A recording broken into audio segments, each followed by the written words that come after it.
حضرات محترم، آج آپ کے سامنے ایسا مسئلہ پیش کرنا ہے جو آج تک ہم اور طرح سنتے آئے ہیں، لیکن تحقیق اب ایک اور فتوے میں مسئلہ اور طریقے سے ہمیں ملا ہے۔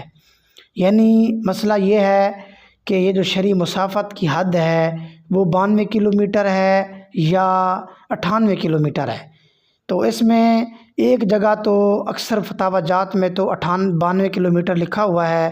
تو اب کسی شخص نے یہ بولا کہ میں نے تو کہیں اس طرح بھی پڑھا ہے کہ 98 کلومیٹر ہے، تو اب اس بارے میں تحقیق کیا ہے؟ کیا 98 کلومیٹر کا قول کسی فتاوی جات میں موجود ہے؟ تو اس کا جواب یہ ہے، جی ہاں بالکل۔ انوار الفتاوی صفحہ نمبر 248 ہے، اس میں یہ لکھا ہے کہ شرعی مسافت کی جو حد ہے وہ 98.734 کلومیٹر ہے۔ واللہ اعلم بالصواب۔